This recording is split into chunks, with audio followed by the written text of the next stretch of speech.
Bonsoir à tous, bienvenue sur le plateau Equinox Soir, votre décryptage quotidien de l'actualité de lundi à vendredi, 19h-21h, 18h-20h Greenwich Mean Time.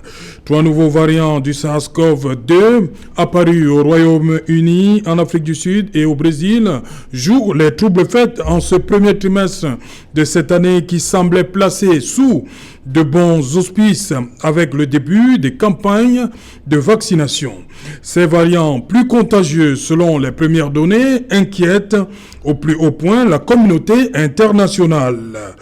Depuis le 27 septembre 2020, les premières doses de vaccins anti-Covid sont administrées et c'est le vaccin des laboratoires américains Pfizer et allemands BioNTech efficace à 95% pour prévenir les infections de Covid-19 qui ont été lancées au niveau de l'Union européenne. L'Europe a servi donc des tests pour ce vaccin. Il sera suivi par un autre vaccin à ARN messager Moderna. Autorisé aux États-Unis et en Europe, son efficacité annoncée est de 94,5%. Il combattrait les variants britanniques et sud-africains du virus. Après avoir suscité la méfiance internationale par sa conception rapide, le vaccin russe Sputnik V attire désormais toutes les convoitises. Mis au point par l'Institut Gamaleya, il serait efficace à 91,6% contre le Covid-19. AstraZeneca, enfin, avec une efficacité à 90% moins coûteux, reste simple à stocker car il n'a pas besoin d'être conservé à une température très basse. Quid de l'Afrique et du reste du monde dans tout cela?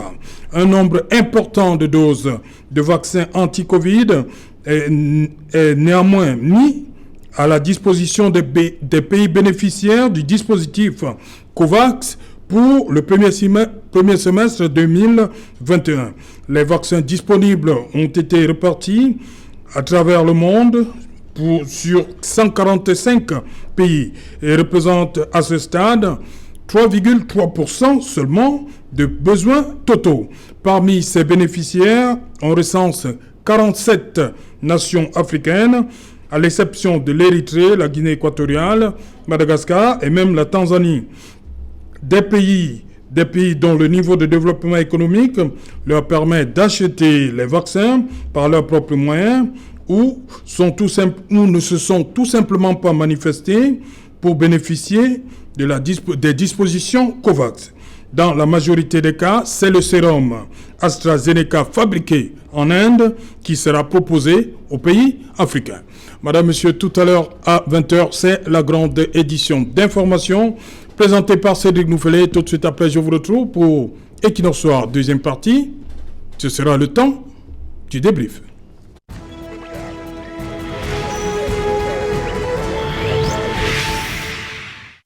Covid-19 et vaccins, controverse et impératif. Pour en parler, nous avons invité en plateau ce soir le docteur et toi, Roger. Bonsoir, docteur, bienvenue. Bonsoir, Serge. Bonsoir à vos nombreux téléspectateurs que j'ai le plaisir de retrouver ce soir. Voilà, docteur Edouard Roger, vous êtes médecin de santé publique, vous exercez à Douala, c'est bien cela? C'est exact. Nous allons prendre la direction de Deauville d'abord, où nous attend le docteur Nokam. Docteur Nokam, bonsoir. C'est une fois de plus un plaisir pour moi de partager avec vous sur le Covid et notamment sur le vaccin. Je dis bonsoir à tous vos téléspectateurs et à mon ami Roger et toi sur le plateau. Vous voyez en bas de l'écran, nous prenons tout de suite la direction de Montréal où nous attend le professeur Jean-Thiou Prévost. Bon après-midi, professeur. Bonsoir, bonne soirée et bonsoir à tous les Camerounais qui vivent cette période Covid, deuxième vague. Et puis bonsoir à mes copanélistes ici en ligne et aussi sur le plateau. Voilà, nous revenons à Douala où il s'installe à l'instant. Jonathan Batinguene, bonsoir. Bonsoir Serge Alain, bonsoir à tous les téléspectateurs qui regardent ce programme. Voilà, nous reportons tout de suite vers l'Amérique du Nord, où nous attend le professeur Jean-Tout Prévost. Vous avez l'honneur d'ouvrir ce programme. Vous allez nous faire la situation épidémiologique dans votre pays, là-bas, le Canada. Quelle est la situation aujourd'hui de Covid-19 au Canada? Oui, effectivement, la situation de Covid-19 est en train de suivre une pente en diminution. Donc, il faut dire que la deuxième vague qu'on a vécue a commencé peu de temps avant les fêtes de fin d'année, donc vers le mois de novembre. On avait donc cette deuxième vague qui a entraîné des mesures très drastiques au niveau des fermetures des restaurants, les fermetures des lieux publics, et ensuite une autre accentuation avec le couvre-feu qui a été mis en place. Donc, il faut dire que c'est la deuxième fois qu'il y a eu un tel couvre-feu au Canada depuis de nombreuses années. Et là, on a cette période où on voit le nombre de cas quotidiens qui diminue. Et la bonne nouvelle, c'est que les vacances scolaires qui ont eu lieu la semaine passée au Québec, donc c'était la semaine de relâche, ne s'est pas accompagnée d'une augmentation majeure des cas. On va voir avec les 2 semaines qui viennent s'il y aura une réascension. Donc pour l'instant, le point sur la situation en nombre de cas est plutôt rassurant. Le nombre de cas diminue. Le deuxième point qui est important de souligner, c'est le point sur la progression des vaccins qui est aussi en augmentation. Le vaccin que le Canada, qui est utilisé au Canada aujourd'hui. Pardon, je n'ai pas entendu le début. Le vaccin au Canada aujourd'hui, c'est lequel? BioNTech, Moderna, Sputnik V? C'est essentiellement le vaccin Pfizer et Moderna qui sont utilisés. Donc, actuellement, on a commencé le vaccin par les maisons de personnes âgées, donc ce qu'on appelle les maisons de retraite en France, par exemple. Et on a plus de 83% des adultes dans ces lieux qui ont été vaccinés. Pour ce qui est des travailleurs de la santé, on est déjà à plus de 52%, ce qui est pas mal. Et pour ce qui est des personnes qui ne sont pas dans des collectivités, on dépasse déjà les 18 à 20%. Voilà, on va traverser l'Atlantique pour nous retrouver en France. Docteur Nokam, la situation épidémiologique en France. Et il y a surtout ce phénomène le week-end dernier. 2 villes ont été placées sous confinement. Qu'est-ce qui explique cela, Docteur Nokam? Oui, effectivement, l'épidémie en France évolue plutôt dans le mauvais sens.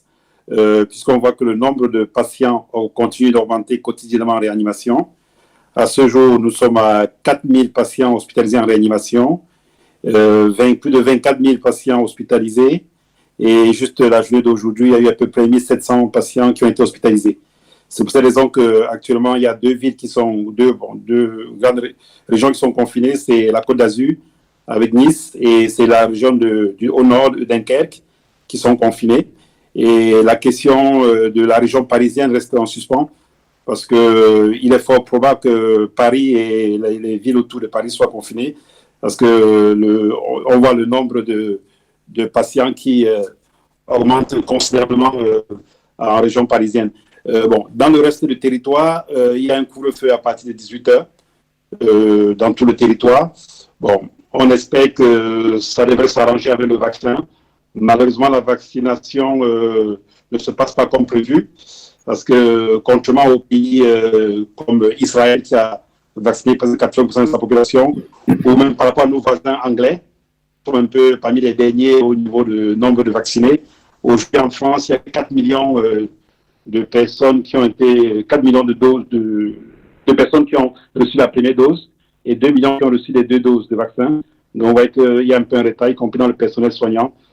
Il y a eu un conseil, un conseil scientifique lié à l'Élysée, afin de discuter sur les mesures à prendre pour augmenter un peu le nombre de vaccins, d'impliquer tous les médecins, d'impliquer les pharmaciens. Bref, en résumé, la situation n'est pas comme au Canada, en France. Donc, avec le variant anglais qui a pénétré le territoire et qui est plus virulent.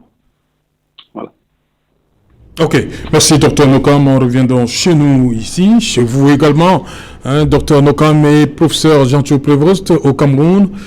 Docteur Etoua, le Cameroun, on a vu, le Premier ministre a fait la situation par rapport à cette deuxième vague. le 5 mars dernier. Il a avancé des chiffres. Mais la polémique, il faut le dire comme ça, est née il y a 2 jours sur le caractère obligatoire ou pas du vaccin. C'est ça qui reste, même comme le ministre, on a eu une sortie pour dire que c'était un fake news. Mais aujourd'hui, on parle de plus en plus du vaccin au Cameroun. Et la sortie du ministre indiquait clairement que ce sera AstraZeneca. Alors, effectivement, nous avons tous lu cette actualité. Bon, je me réserve le droit de commenter l'authenticité des documents qui ont circulé sur Internet. Il faut savoir que sur Internet, il y a un peu de tout. Il y a du vrai, du faux. Donc, aujourd'hui, je pense qu'on a vu 2 notes contradictoires. Bon, je préfère encore vous en tenir à celle du ministre. Voilà, qui dit que les vaccins ne sont pas obligatoires. Et ce sera AstraZeneca. Oui. Maintenant, il faut quand même savoir que au-delà de tout, la question centrale reste posée. C'est-à-dire, comment on sort de cette crise? Comment on va sortir de ce bourbier? Et malheureusement, la réponse est qu'on le veuille ou pas, ce sera par la vaccination. Si on ne veut pas la vaccination, ce sera par la vaccination. Ce sera par la vaccination. Oui. C'est-à-dire que si on a de l'humanité, chaque pays a 2 choix. Oui. S'il ne veut pas la vaccination, il met en place des mesures de restriction de la population pour que les interactions humaines baissent, diminuent. Et par là, la contamination du virus va également baisser.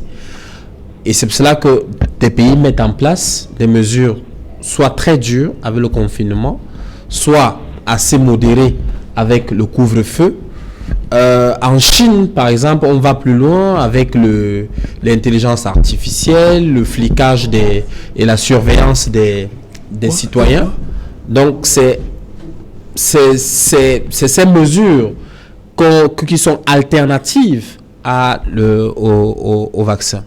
Mais pour qu'une épidémie s'arrête, on le dit, on le répète encore, pour qu'une épidémie s'arrête, il faut que la population atteigne l'immunité collective. Et l'immunité collective s'obtient de 2 façons. Soit par la voie naturelle, c'est-à-dire les gens contractent le virus, développent des résistances et ensuite, étant immunisés, dont le virus ne circule plus, c'est-à-dire que le taux de reproduction du virus est inférieur à 1, c'est-à-dire que le virus ne circule plus.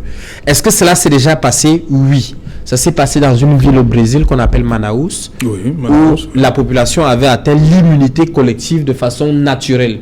Plus de 70% de la population avait population d'indigènes, c'est-à-dire les Indiens. Exactement, ils avaient contracté le virus et ils ont développé des résistances. Mais qu'est-ce qui s'est passé? C'est que ce phénomène d'immunité collective a malheureusement engendré un variant. Parce que la pression était très forte sur le virus, si bien que le virus était, entre guillemets, s'est un peu échappé et ça a provoqué un variant, d'où le nom de variant brésilien. Et donc, aujourd'hui, la question de l'immunité collective, elle peut se poser de façon naturelle, mais combien de temps va-t-elle durer? Est-ce qu'il n'y a pas un risque? Et c'est donc pour ça qu'on pense que, en plus de cette immunité collective, de façon naturelle, il faut ajouter une immunité collective de façon artificielle par la vaccination. Et quand on parle de vaccination, à quoi sert la vaccination? La vaccination peut servir à immuniser chaque individu pour qu'il ne développe plus la maladie, mais elle peut également servir à immuniser tout un groupe d'individus en créant une immunité de masse. C'est pour cela que quand il y a des campagnes de vaccination dans les districts de santé, dans les aires de santé, on cible, on dit qu'on veut, on prend par exemple, on met une cible de 60 ou 80% des enfants à vacciner pour qu'il y ait une immunité de masse. Et donc, la question donc du vaccin volontaire va se poser. C'est bien beau, le vaccin volontaire à titre individuel, chacun est libre de se vacciner ou pas. Mais est-ce qu'en cas d'urgence, en cas de nécessité, en cas de force majeure, en cas de péril de la nation, est-ce qu'on peut encore laisser prospérer la démocratie sanitaire en disant que chacun fait ce qu'il veut de son corps? La question continue de se poser. Voilà, nous recevons une information là. Le Danemark vient de suspendre par précaution le vaccin AstraZeneca après des problèmes de coagulation chez certains patients. Effectivement, pas seulement le Danemark, mais 7 pays européens ont suspendu le vaccin AstraZeneca. Vous comprenez la question qui va suivre que j'ai envie de vous poser? Oui, posez-la déjà. Pourquoi donc on voit que AstraZeneca force? Voilà. C'est une bonne question. Voilà, de l'autre côté, pourquoi nous on choisit AstraZeneca? Parce que c'est... Non, déjà sur des questions de choix, je n'ai personnellement pas participé à Est-ce que le Cameroun ne pouvait pas dire non? Je vais revenir. Pour les questions de choix, je n'ai personnellement pas participé à la sélection, au comité qui choisissait le vaccin. Mais j'aimerais dire deux choses à propos de vaccins. Un vaccin reste un produit étranger qu'on inocule dans le corps d'un individu. Ça reste un médicament. Un médicament peut vous apporter la solution, mais dans une proportion donnée, qu'elle soit faible ou grande, il peut y avoir des effets indésirables. Oui. Et donc, c'est-à-dire que dans les phases du développement d'un médicament ou de la vaccination, il y a la phase 1, et tout qui est la phase préclinique, il y a la phase 2 où il y a un groupe réduit d'individus, il y a la phase 3 qui est une phase où on fait des essais randomisés en double aveugle avec une population très importante, et il y a la phase 4 qui est déjà quand le médicament est en circulation et on fait de la pharmacovigilance. Oui. C'est-à-dire que quand vous êtes en train de prendre le médicament, si vous avez un problème, vous venez relater, que ce soit les personnels de santé, que ce soit les pharmaciens, relèvent les effets indésirables et les remontent aux autorités sanitaires qui peuvent maintenant décider, c'est-à-dire que par rapport au nombre de cas, par rapport à la situation, soit de conserver l'autorisation, soit de la retirer. Ça, c'est la question du processus. Maintenant, sur la question sociale, il y a un sociologue sur la place. Effectivement, il y a ce qu'on appelle le biais. Pourquoi ça fait beaucoup de bruit? C'est dû à ce qu'on appelle le biais de négativité. Oui. Le biais de négativité, c'est-à-dire que si je vous fais 9 compliments et un reproche, on retient le reproche. Vous allez retenir le reproche et vous allez oublier les 9 compliments. C'est-à-dire que l'être humain est formaté pour retenir ce qui est négatif. C'est-à-dire parce que c'est dans le cerveau ancestral. C'est-à-dire que si vous êtes en forêt, vous pouvez louper 10 arbres fruitiers, mais vous ne devez pas louper le bruit du tigre qui passe. Donc l'être humain a été conçu, formaté pour capter les signaux de danger. Et donc, c'est exactement pour cela que le vaccin peut sauver 1 million de personnes, mais s'il y a ne serait-ce que 1 ou 2 cas où il y a des effets indésirables, où il y a un décès, effectivement, ça va prendre une ampleur incroyable à cause de ces biais de négativité. Ok, merci. Jonathan Batingene, vous avez appris comme nous, le Danemark qui dit non à AstraZeneca, l'Afrique du Sud a également dit non. Tout à fait. Mais COVAX a choisi AstraZeneca et parmi les pays de la planète du tiers-monde, il y a l'Afrique, 47 pays africains qui seront obligés, entre guillemets, de consommer du COVAX, malgré tout. Tout à fait. D'abord, il faut savoir que ce n'est pas un achat des pays africains, oui. C'est un don. Et il faut susciter, quand c'est un don, est-ce qu'on est obligé, parce que c'est un don, on prend ça comme ça? Puisque c'est un don dans le domaine sanitaire, les experts dans le domaine savent que c'est un don qui peut être accepté par le pays qui reçoit, comme il peut être refusé. Donc, les réserves émises par le gouvernement danois peuvent servir de base d'argumentation à l'État camerounais pour refuser d'engager une campagne de vaccination. On les annonce là dans les tout prochains jours, hein? On les annonce, mais il y a cette information qui vient d'arriver. Donc, cette information... Le docteur parle de 7 pays déjà qui ont tourné le dos à AstraZeneca. Non, ils n'ont pas tourné le dos. Ils ont stoppé. Ça dit que c'est un principe de précaution. Oui. Ça veut dire que si on relève un certain nombre de cas, grave, on peut suspendre. Ok. Et tout ça, le temps de voir clair, Ok. et ça de remonter l'information aux fabricants. Jonathan. Oui, et il faut aussi savoir que même le vaccin, la campagne de vaccination, il y a encore des cellules de réflexion au niveau de la primature camerounaise qui continuent de travailler sur la campagne en question. D'abord, il faut voir, parce que vous avez parlé des variants. Il y a le variant brésilien, il y a le variant sud-africain, il y a le variant anglais. Britannique. Il y a donc des variants qui sont en train de rentrer dans la réflexion et qui amènent à une autre interrogation. Est-ce que le vaccin sera efficace vis-à-vis de toutes ces variants qui sont actuellement détectés? Parce que la mutabilité du virus est une donnée à prendre en compte dans la lutte anti-Covid. Ouais, vous allez terminer. Oui, je voudrais D'abord, quand même, je voudrais noter que où on est parti avec la gestion du Covid, on va probablement passer d'une pandémie en une endémie. Oui. Bon, une épidémie, c'est une maladie qui ravage un groupe de personnes. Oui. Une pandémie, c'est une maladie qui Plusieurs ravage plusieurs pays. ouais. Et une endémie, c'est une maladie qui reste pendant longtemps dans une population donnée. Ça veut dire, par exemple, le paludisme est une endémie. Endémie déjà. Et donc, sur la question du Covid, on est parti pour être une endémie parce qu'il est peu probable qu'on ait le cas, c'est-à-dire que l'humanité ait 0 cas de Covid. Alors, ça risque de se passer, sur la question de la vaccination, ça risque de se passer comme le virus de la grippe. Ça dit que ceux qui vivent en Europe savent effectivement que chaque année, les populations sont obligées de se vacciner parce qu'il y a un nouveau virus de la grippe qui revient chaque année. Et donc, on modifie le vaccin en fonction du nouveau virus qui est là. Donc, peut-être sur la question du Covid, il y aura une vaccination de base. Et comme ce sont ces virus, on a déjà leur séquençage génétique. On a leur séquençage génétique. On est donc capable d'ajuster les vaccins en fonction du variant d'un pays ou alors en fonction d'une nouvelle souche qui pourrait arriver dans les jours à venir. Jonathan. Donc, ça laisse donc intervenir la question de la gestion de la bioéthique, la gestion du vivant avec la question de la Covid.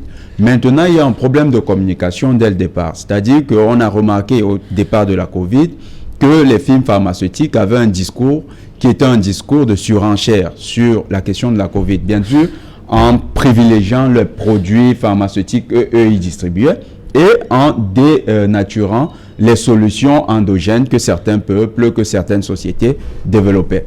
Aujourd'hui, on a donc les populations qui, d'une part, perçoivent les firmes pharmaceutiques comme voulant se poser en monopole de gestion du vivant et les populations qui estiment que, surtout celles du tiers-monde, parce que je suivais encore une émission sur une chaîne concurrente il y a quelques jours, il y a une émission qui a démontré que les pays d'Afrique ont une gestion de la Covid qui est bien meilleure que ceux qui sont industrialisés où la vaccination a cours actuellement. Donc, sur ce plan, il n'y a aucun complexe à avoir les méthodes que nous utilisons actuellement. Elles ont leur efficacité, même si elles restent pour la plupart perçues. Je dis c'est un problème de perception aussi, perçues comme archaïques.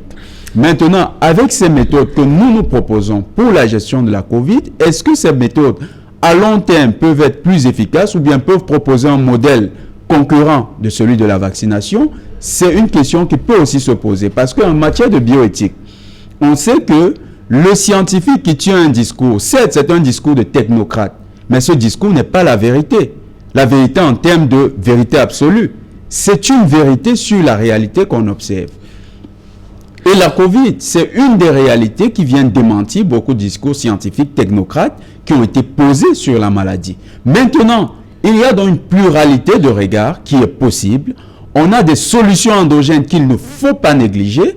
Elles peuvent être curatives, bien plus efficaces vis-à-vis du virus que le vaccin. On ne devrait pas négliger.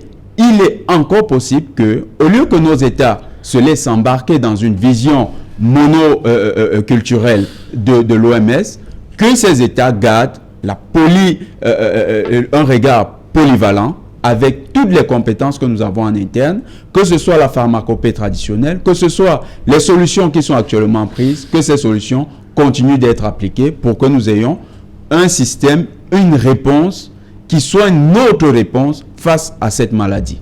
Voilà, on va d'abord prendre le professeur Djancho Prévost depuis Montréal. Le vaccin, il est là pour... On constate déjà, hein, professeur, que le déploiement du vaccin est, on va le dire, un peu trop lent en Afrique, hein, alors que nous avons nos solutions.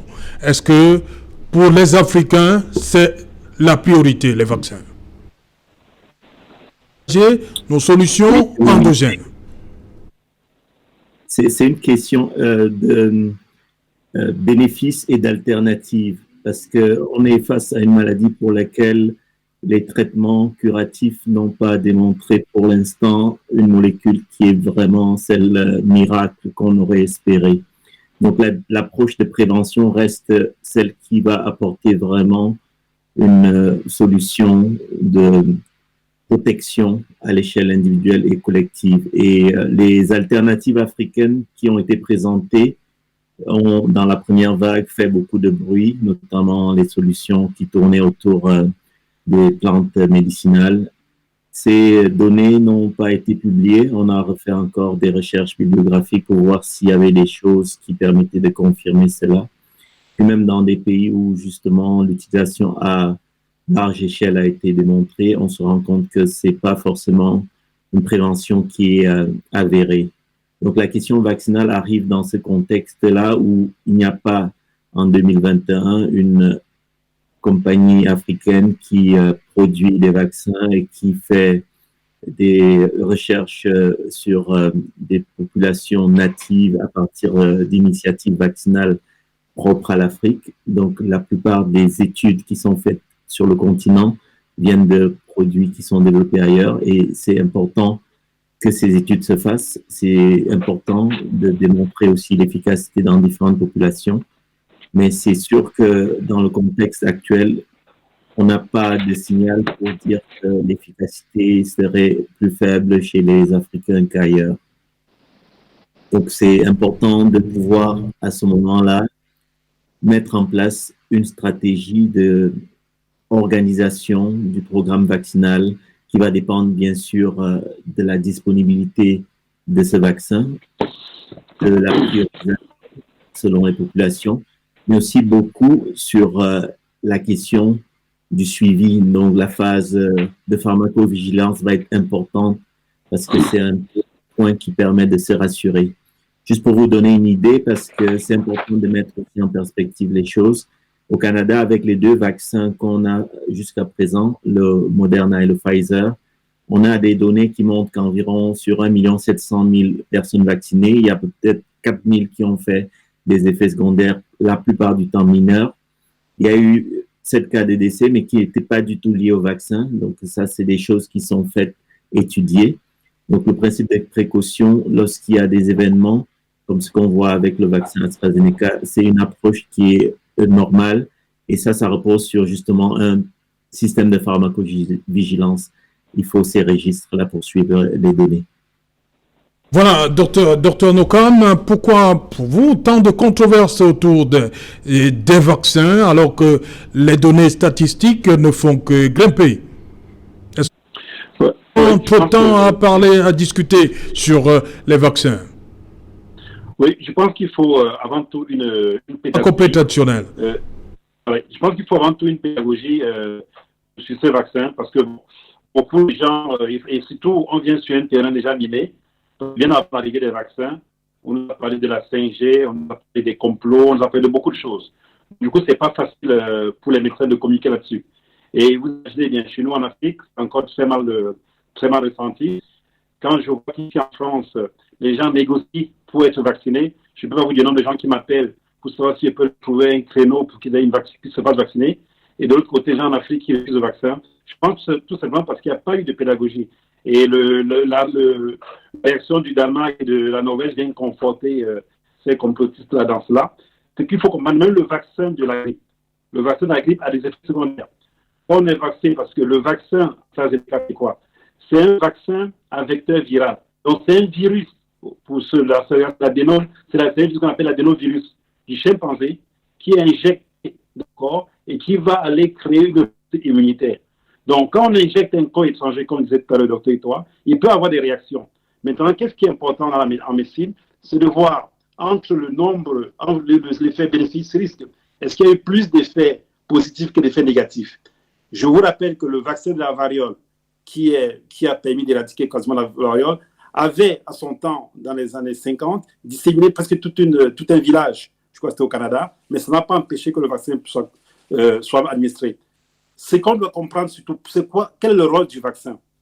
On sait que le vaccin, c'est surtout pour éviter les cas graves de Covid, les gens qui vont aller en réanimation.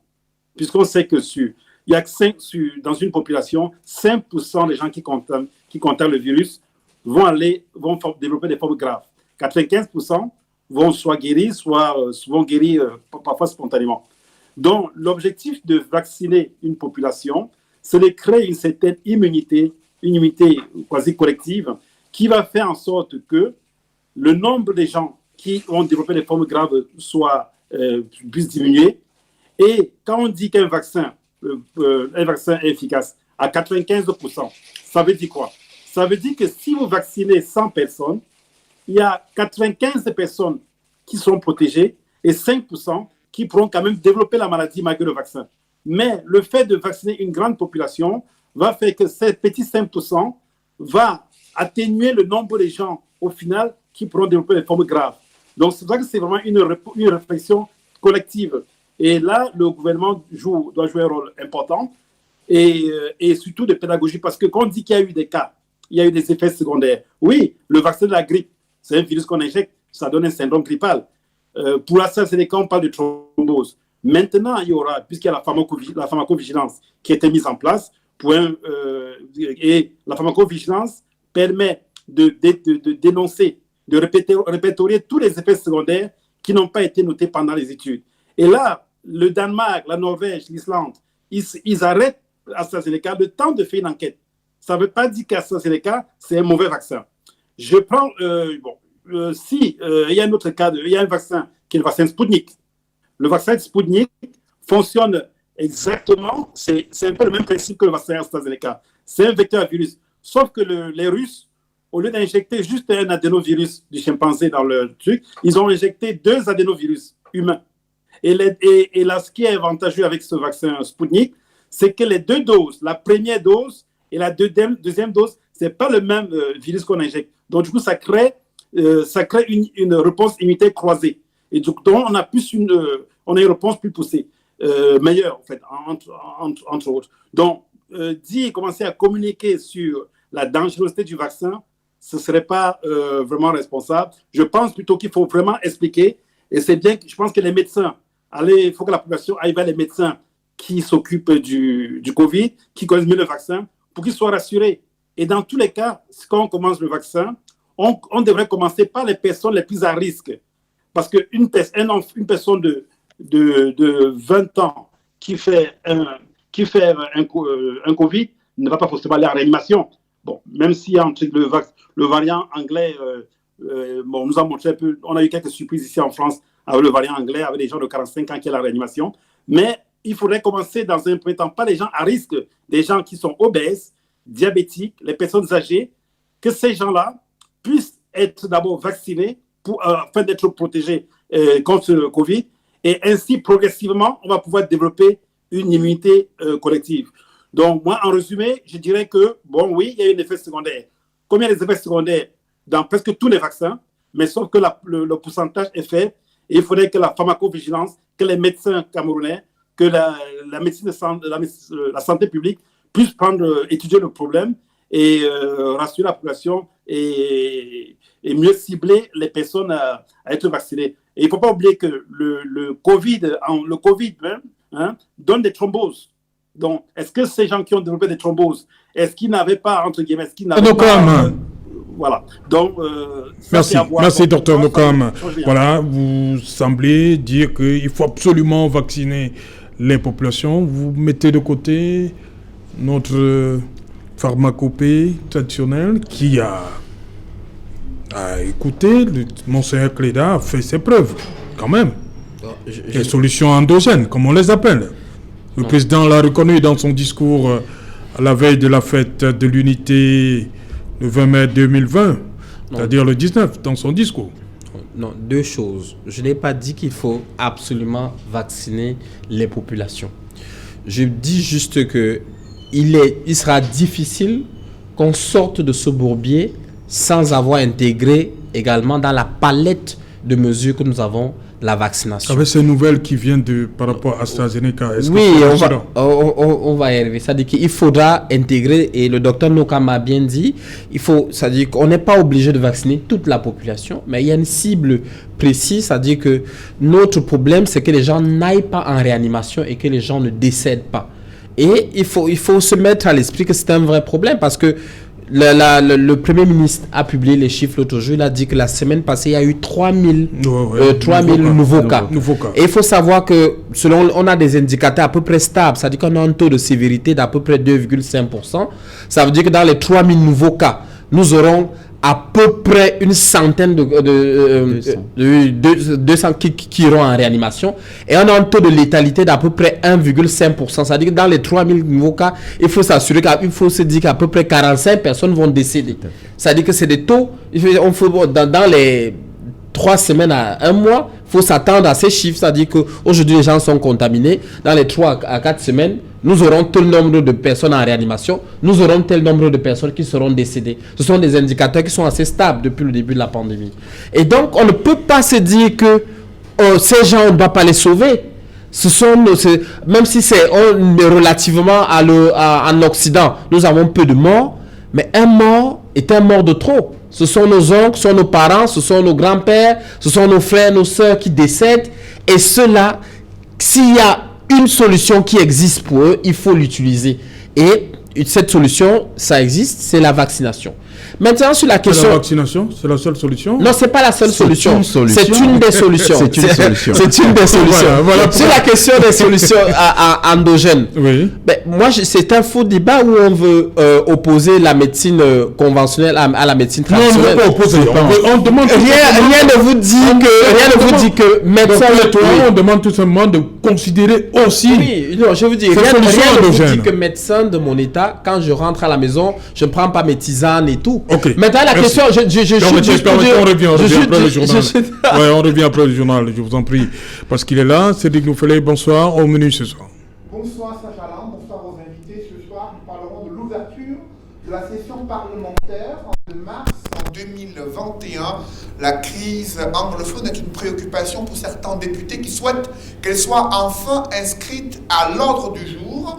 Mais à la surprise des députés, la doyenne d'âge à l'Assemblée nationale a évité les préoccupations autour du vaccin anti-Covid et a conseillé aux populations de se ruer vers le vaccin contre la polio qui refait surface au Cameroun. Et au Sénat, les préoccupations tournent autour de la succession du président du Sénat, Marcel Nyadifendi, absent lors de l'ouverture de cette session parlementaire. Nous ferons le point dans le journal de 20h. Les autorités gouvernementales menacent de retirer les permis de conduire des transporteurs qui ne respectent pas certaines mesures barrières, notamment le port du masque. Quelle est la réalité dans la ville de Douala? Dans les taxis, presque personne ne porte le masque. Les chauffeurs hésitent à pouvoir sanctionner leurs passagers parce qu'ils misent d'abord sur la recette journalière. Nous en parlerons dans le journal de 20h. Et dans l'escale internationale, nous reviendrons sur cette pluie d'hommages observée depuis hier soir après le décès d'Ahmed Bakayoko, Premier ministre ivoirien, mort des suites d'un cancer selon l'annonce officielle du président Alassane Dramane Ouattara. Vous suivrez dans ce journal l'hommage du président de la République du Cameroun en l'endroit de l'ancien Premier ministre ivoirien décédé il y a quelques heures seulement. Voilà, madame, monsieur, c'est dans l'essentiel du 20h que va vous présenter dans un instant Cédric Noufelet. Quant à moi, je vous retrouve après pour Equinox Soir, deuxième partie, le temps du débrief, toujours en compagnie de nos invités et en plateau, en France et au Canada. Tout de suite, une page de pub et après, le 20h le plus attendu de la planète, le 20h de Cédric Noufelet.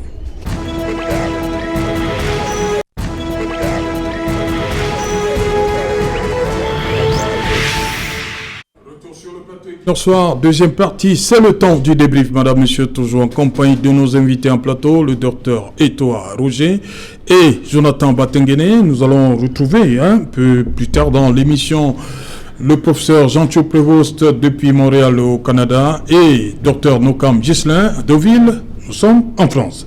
Jonathan Batengene, le SDF qui pense que on peut trouver dans ses rangs quelqu'un qui peut remplacer Marcel Niane Difendi. Par quelle alchimie, selon vous? C'est une véritable alchimie, c'est peut-être un rêve, bien un objectif, mais ça reste peu atteignable. Parce que lorsque vous regardez la configuration au Sénat, la dominance est majoritairement RDPC. Les possibilités même qu'un candidat du SDF prospère avec les sensibilités RDPC pro-opposition sont également faibles. En plus, il y a la fameuse discipline du parti qui prévaut toujours à RDPC. Donc, c'est un objectif qui est louable, mais qui reste difficilement atteignable. Maintenant, le SDF a bien fait de signifier l'absence du président actuel du Sénat ou du président sortant du Sénat. Et c'est une interrogation qui se pose parce que dans le contexte institutionnel, vous savez qu'on a souvent défendu des postures républicaines. Dans un contexte institutionnel tel que, en l'absence du président, c'est le président du Sénat qui assure l'intérim, il y a matière à s'interroger lorsque ce dernier lui-même n'assiste pas aux séances de travail du Sénat. Est-ce que la solidité de nos institutions est garantie par les personnes? Ça, c'est la séance d'ouverture, c'est pas... Tout à fait. Peu importe quelle soit la séance d'ouverture, de mars. C'est encore une raison de plus pour que le président fût présent pour l'ouverture des débats. Le fait qu'il soit absent, ça pose une question sur une interrogation légitime sur la solidité de nos institutions dans le process républicain qui est défini par notre Constitution. Est-ce que le président du Sénat est effectivement quelqu'un apte à mener, à gérer l'intérim si il arrivait une situation malheureuse au président? Surtout, nous sommes dans un contexte de Covid-19 où la vie est devenue très fragile encore pour les personnes d'un certain âge. Un fil, hein? Et les risques ne sont pas exclus à tous les niveaux de nos institutions. Comment est-ce que nous pourrions gérer une telle situation si elle arrive, si jamais le président du Sénat était aussi dans l'incapacité d'assurer l'intérim? Vous voyez que... il y a le premier vice-président. Le premier vice-président, certes, mais ça ouvrira... Abdoulaye Aboubakari. Mais on en arrivera à une situation où la question institutionnelle sera fragilisée. Elle sera néanmoins fragilisée. Donc, il ne faut pas que ça arrive. On devrait penser, et le SDF a bien fait de lever cette question au niveau du Sénat, on devrait penser à la solidité de cette institution qui est la garante de l'intérim si jamais le président venait à avoir une situation malheureuse. C'est quelque chose qu'il faut résoudre pour la prochaine mandature, pour la suite des débats au Sénat. Et je crois que même les sénateurs RDPC devraient prendre cette question très au sérieux en pensant à éventuellement remplacer le président du Sénat. C'est-à-dire, vous dites que ce jour-là, les sénateurs RDPC pourraient, bien seraient obligés de voter un candidat SDF? Vous imaginez un scénario comme celui-là? Dans la mesure où ce candidat SDF a l'assentiment de tout le monde, c'est lui qu'on devrait choisir. C'est faisable? C'est faisable dans le contexte démocratique parce qu'il s'agit, au-delà des débats partisans, il s'agit de choisir quelqu'un qui est apte à la gestion de la tâche. Au Cameroun? Au Cameroun, c'est difficilement imaginable, mais c'est faisable. Ok. Bon, voilà. Jonathan Batengene, est-ce que vous pensez que Niane Difendi, même absent, ne pourra pas être reconduit? Le Cameroun a déjà proposé beaucoup de solutions étranges. Donc, il n'est pas exclu. Vous parlez des solutions étranges? Lui, il n'est pas exclu qu'en son absence, il soit proposé et puis reconduit. Parce que, malheureusement... On va voter quelqu'un qui n'est pas présent? On va élire quelqu'un qui n'est pas présent dans la salle? Malheureusement, avec le mécanisme au Cameroun de gestion des institutions, il y a des solutions très étranges qui sont parfois adoptées. Donc, ce genre de solution, ce n'est pas à encourager, mais ça pourrait marcher avec surtout les représentants qui eux-mêmes sentent que leur légitimité est questionnable. Donc, au lieu que d'en arriver à de telles solutions qui vont rendre ridicule le pays, il serait mieux que les sénateurs RDPC, même en leur sein, pensent à un remplacement. Que cette question se pose réellement en interne pour qu'ils puissent nous proposer une solution qui reflète les aspirations légitimes du peuple camerounais aujourd'hui, qui sont de voir des gens aptes à des positions de décision. On a vu ça à une certaine époque à l'Assemblée nationale avec le député Adam Amodi. Mais depuis un certain nombre d'années, il n'y a plus ça du côté de l'Assemblée. Hein. Malheureusement, c'est ça. On parle de plus en plus. Vous pensez que dans le RDPC, quelqu'un pourrait se lever pour faire comme Adam Amodi il y a quelques années? Il y a beaucoup de personnes compétentes parmi les sénateurs. Il y a des personnes qui ont un CV assez éloquent, qui ont réalisé beaucoup de... C'est le CV qui vous amène, qui fait que vous soyez président du Sénat ou de l'Assemblée? Non, en termes de compétences, on regarde aussi le CV. Parce que si on veut évaluer la compétence d'un individu, on ne regardera pas que le nom. On regardera aussi le CV, on regardera l'intégrité morale et un ensemble d'autres éléments qui permettent d'évaluer sa capacité à décider. Maintenant, il faut faire confiance à ceux qui, au sein du Sénat, incarnent un certain renouvellement. Le président de la République, lors de son discours à la jeunesse, a parlé de la transition générationnelle. Il serait intéressant de voir qu'au Sénat, cette transition générationnelle est effectivement en cours. Et là, elle viendra de qui? D'où? Alors qu'on parle de plus en plus de ce côté-là de discipline du parti. Si la discipline du parti vient plutôt en porte-à-faux avec le discours du président de la République, c'est dire que les militants du RDPC eux-mêmes ne sont pas des militants qui sont favorables à leur président national. Mais s'ils veulent suivre le discours du président national du RDPC, qui est en plus président de la République, il y a la question de la transition générationnelle sur le plan politique qui s'est posée. Et au niveau du Sénat... Qui doit l'impulser? C'est les jeunes eux-mêmes? D'une part, il y a des jeunes qui doivent l'impulser. D'autre part, il y a l'élite politique qui est déjà aux affaires, qui devrait encourager cette jeunesse. Et cette élite politique au sein du RDPC, qui est constituée pour la grande majorité d'anciens hommes d'affaires ou bien d'hommes d'affaires encore en exercice et d'anciens fonctionnaires, cette élite politique doit prendre fait et cause pour la transition générationnelle et proposer pour la présidence du Sénat un candidat qui a, on ne va pas dire parce qu'on ne trouve pas beaucoup de jeunes au Sénat, mais proposer le candidat qui a le plus le profil de cette transition générationnelle, c'est-à-dire l'un des plus jeunes. Il serait mieux, c'est pas faire là l'apologie du jeunisme, mais c'est encourager cette transition générationnelle qui devrait être visible. Surtout, il faut souligner, il y a un médecin, la Covid-19, quand on regarde le taux de décès des personnes d'un certain âge, du troisième âge particulièrement, avec la Covid-19, il est très élevé, c'est plus de 80%. Donc, avoir un jeune ou bien quelqu'un qui est beaucoup plus jeune à la tête du Sénat, ça peut nous rassurer quant à ce que, même si le président qui lui a déjà un certain âge, et ce n'est pas malhonnête que de penser au fait qu'il puisse lui arriver quelque chose, on ne le souhaite pas, mais ça peut arriver. Si jamais ça arrivait, il faut quelqu'un dont on est sûr qu'il est même capable, en cas d'infection à la Covid, de survivre et de mener à bien la transition telle que le demande la Constitution. Docteur Etoua, il y a cette controverse qui continue, qui a pris véritablement corps sur le vaccin, mais il y a des impératifs. Vous avez vu dans le reportage, les gens continuent, les chauffeurs de taxi, les conducteurs de moto continuent la surcharge. J'ai envie de vous poser cette question qui revient tout le temps. Pourquoi, au lendemain du 17 mars 2020, les Camerounais ont adhéré à ces mesures, aux 13 mesures? Pourquoi aujourd'hui, on semble faire comme si la pandémie n'existait pas? Ça vient de quoi? Ça vient de quoi, selon vous? Pourquoi les Camerounais ont l'impression aujourd'hui que on leur raconte des histoires sur cette maladie?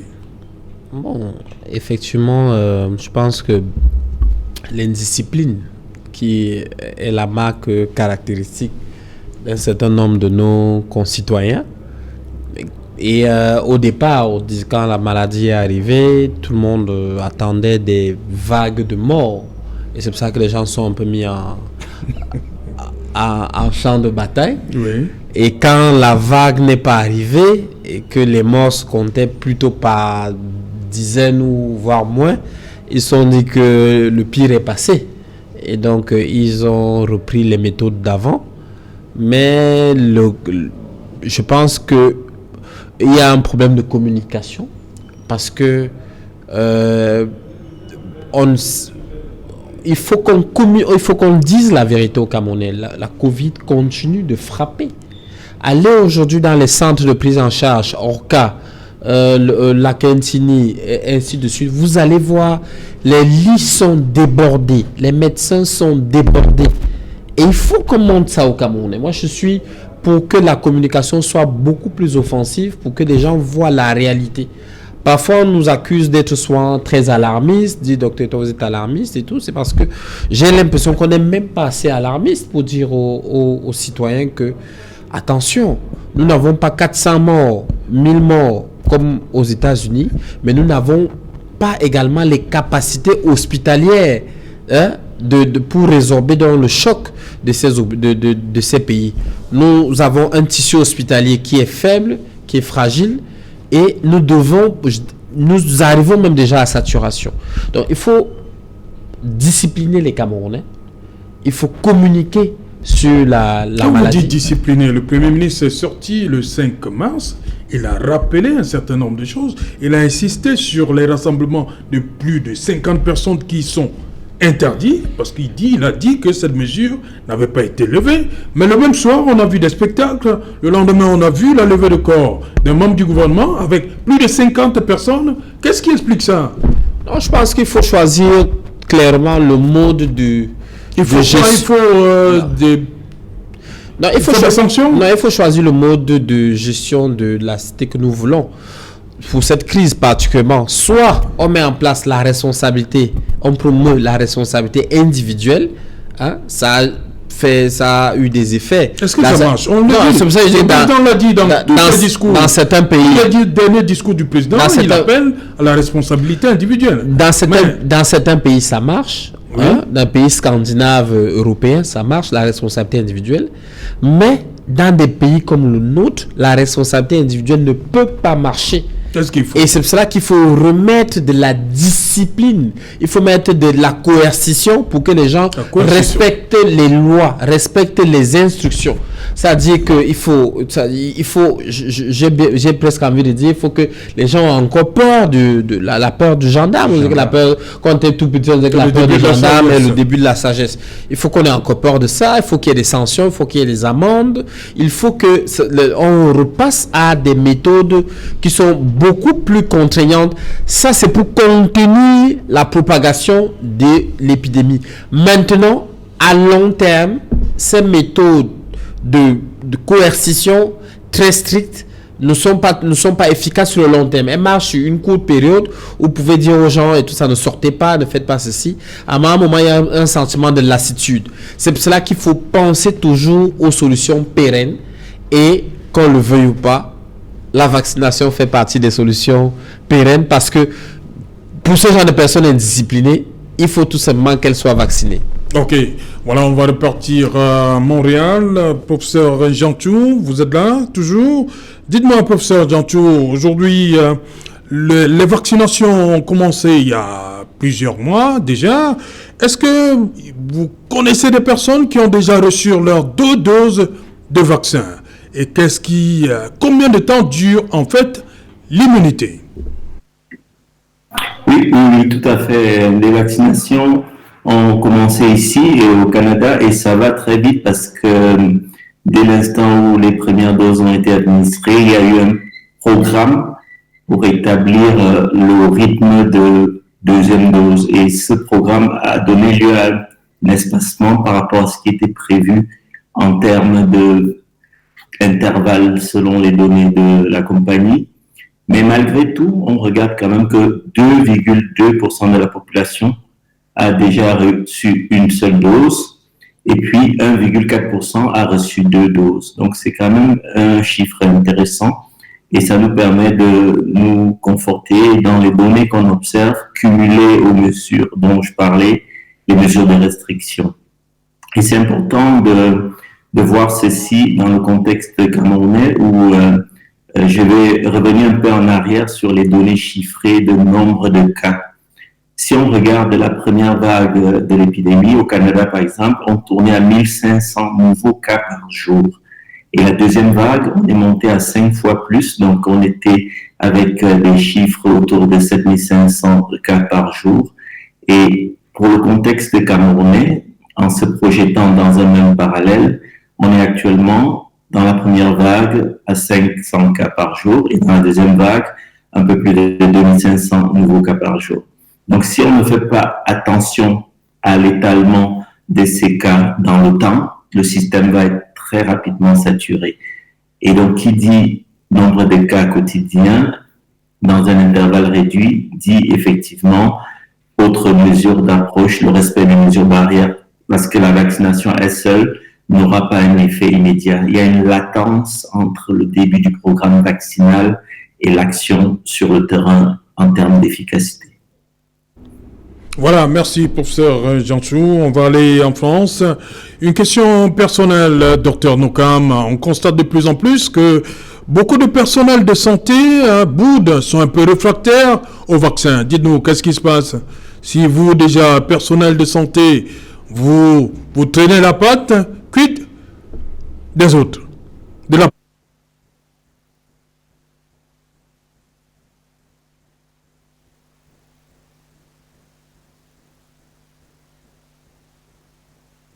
du docteur Nokam, je vous en prie.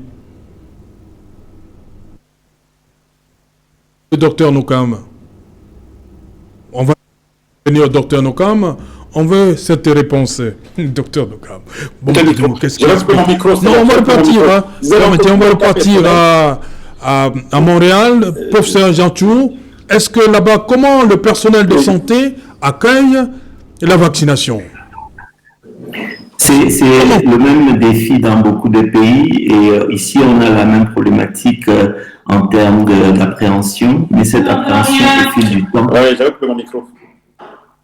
Cette appréhension au fil du temps diminue et actuellement on peut se rendre compte que beaucoup de ces personnels se font vacciner et comme je le disais en préambule, on a déjà plus de la moitié du corps médical et du personnel soins infirmiers et autres qui a suivi le programme de vaccination et c'est en train d'augmenter. Docteur Nokam, à vous. Oui, effectivement, oui. Excusez-moi, tout à l'heure, j'avais oublié d'allumer mon micro. Donc, c'est que, bon, effectivement, le personnel de santé est comme la population générale. Il y a des gens qui sont dubitatifs. Pour mon cas personnel, bon, moi, j'ai mon rendez-vous le 26 mars pour ma première dose et le 22 avril pour la deuxième dose.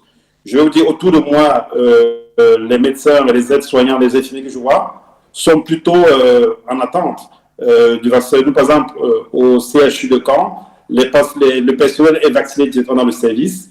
C'est vrai qu'il y a des gens qui ont entendu des informations qui allaient dans tous les sens et qui ont un peu de recul. Le médecin n'est pas différent de la population.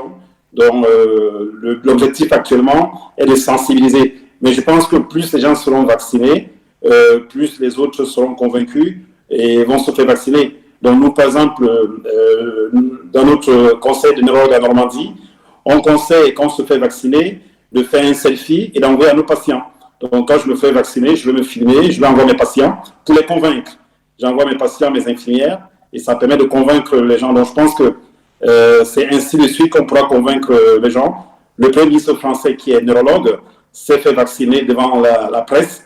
Tout le monde a vu. Donc, et ça a convaincu beaucoup de gens. Et c'est comme ça qu'on pourra arriver. Parce qu'il faut dire que ce vaccin est quand même nouveau, notamment le vaccin Pfizer. C'est la première fois qu'on fait un tel vaccin sur l'être humain. Donc, c'est normal que les gens soient un peu dubitatifs. Mais au fur et à mesure, les gens seront convaincus. Il faut dire que même jusqu'à aujourd'hui, il y a des gens qui ne se font pas vacciner pour la grippe. Pourtant, qui ont peur du vaccin de la grippe. Donc, pourtant, ça existe depuis plusieurs années. C'est une réaction normale de l'être humain. Donc, tout ça, ça va passer. Une dernière question pour sortir. D'abord, vous restez.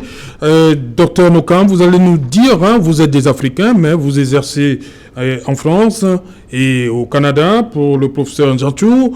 Pourquoi, selon vous, le déploiement des vaccins est lent en Afrique? Qu'est-ce qui est lent? Bon, déjà, il faut dire que le vaccin, ce n'est pas gratuit. Ça coûte de l'argent. Ici, en Europe, il y a eu une mutualisation des coûts. Donc, l'Union européenne a commandé les doses pour la population européenne et après, chaque pays a pu en acheter. Donc, je pense que, bon, malheureusement, nous, en Afrique, on n'a pas fait de précommande. Il y a certains pays qui avaient participé aux essais pour pouvoir en bénéficier, comme le Maroc. Nous, au Cameroun, nous ne l'avons pas fait. Donc, il faudrait qu'on puisse trouver de l'argent pour en acheter ou qu'on puisse attendre des dons. Mais bon, l'idéal serait qu'on l'achète. Et je pense aussi qu'en Afrique, il y a eu beaucoup, je ne veux pas dire des apprentis sorciers, mais il y a eu beaucoup de vaccins bashing. Il y a eu beaucoup de choses qui ont été dites. Il y a des gens qui disaient que les Européens veulent venir contaminer l'Afrique, veulent venir injecter des trucs aux Africains. On a présenté l'Européen comme le méchant qui va venir tuer la population africaine. Donc, du coup, en Afrique, il faudra du temps pour convaincre les gens. Bon, en attendant, les Européens se font vacciner. Comme je disais tantôt, ici en Europe, les gens se bousculent. Les gens négocient pour avoir les rendez-vous. Parce que vous comprenez bien qu'on ne peut pas vacciner tout le monde et qu'il y a des prioritaires qui sont le personnel de santé, les personnes âgées. En Afrique, moi, je conseille aux miens qui peuvent, voilà, quand il y aura possibilité de se faire vacciner, de se faire vacciner. Parce que je ne pense pas que, parce qu'on est vacciné, comme je vais me faire vacciner bientôt par Pfizer, je ne pense pas qu'il y a la 5G qui s'est connectée. Je ne pense pas que je serai suivi parce que je vais me faire vacciner. Donc, je vais me faire vacciner, je vais prendre une photo, je vais envoyer au mien, parce que moi, j'ai lu beaucoup là-dessus. Je suis convaincu que ça ne va pas me transformer en zombie, le fait de me faire vacciner, contrairement à ce qui s'est dit. Et je pense que c'est ce message-là qu'il faudrait qu'on passe à nos parents, à nos amis, à nos frères en Afrique, et que l'État aussi puisse investir dans cela, parce que comme disait Roger, Docteur et toi, c'est le seul moyen pour nous de sortir définitivement de ce foutu virus. Sinon, on va se faire contaminer, et le plus de virus reste dans le corps, plus il crée des nouveaux variants, il mute, il fait des variants, et un jour, il y aura un variant camerounais, si on ne fait rien. Comme il y a eu des variants sud-africains, comme des variants brésiliens. Je pense qu'il faut prendre le taureau par les cornes et trouver un moyen d'éradiquer ce virus, parce que c'est toujours mieux de marcher avec un masque, de prendre le taxi avec le masque, de ne pas d'aller au bar avec un masque. Donc, le seul moyen pour nous d'éradiquer cela, ce sera le vaccin, je le pense.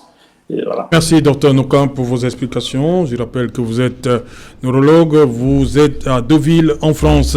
Professeur Ndiantou, pour vous, pourquoi le déploiement des vaccins, pourquoi ça traîne pour l'Afrique? C'est vraiment une question d'anticipation, parce que si on se projette en arrière dans le temps, on se rend compte que les approches vaccinales actuelles remontent déjà à plusieurs mois en termes de discussion, de stratégie. Donc, lorsque les premières études ont commencé, il y a déjà eu des comités ad hoc mis sur pied pour réfléchir à comment on va établir ces programmes de vaccination. Et c'est pour ça que les premières études qui ont été faites pour décrire, caractériser les malades, visaient justement à pouvoir anticiper cela. Et une des choses qu'on a à déplorer pour ce qui est de l'Afrique, c'est qu'on manque de ces données en termes de population, comment l'épidémie a été meurtrière dans certaines catégories et comment est-ce que le système de soins peut pallier à ça. C'est pas le premier vaccin qui va être utilisé en Afrique, il y en a eu plusieurs, mais dans le cas actuel, l'urgence mériterait de mettre en place ces stratégies parce qu'on veut encore, comme je l'ai mentionné il y a quelques jours, protéger le corps médical qui est vraiment aux premières lignes et qui est exposé.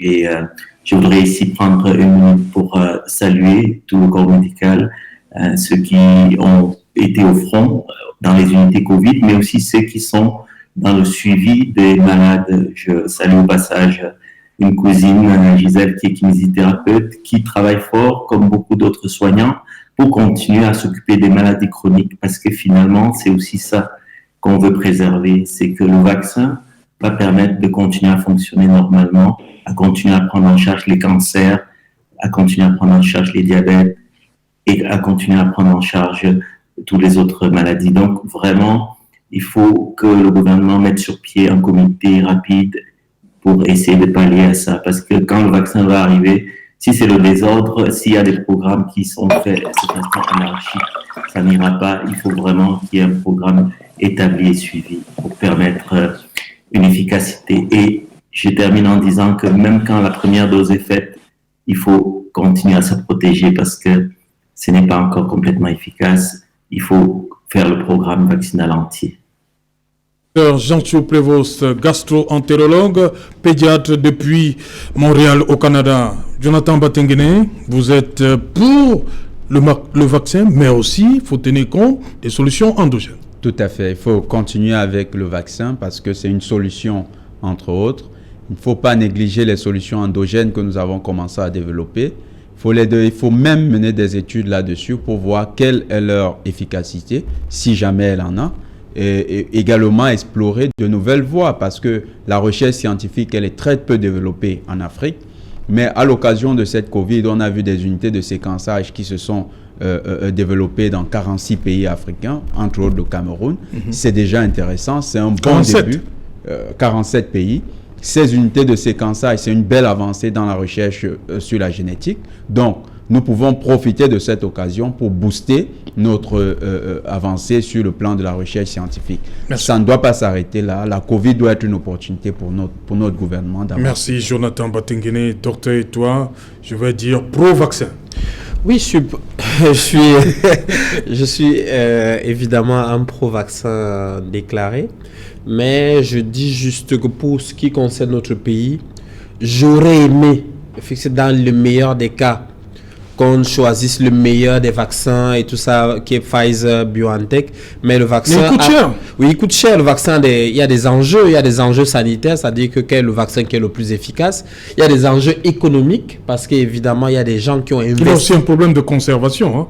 Oui. Pfizer et BioNTech. Exactement. C'est-à-dire Voilà. que non seulement il coûte cher, mais il y a des problèmes de logistique. Oui. Ensuite, il y a des enjeux, les vaccins, des enjeux économiques, parce qu'il y a des gens qui ont investi de l'argent dessus. Ils attendent un retour sur investissement, et notamment les firmes pharmaceutiques. On est dans un monde libéral.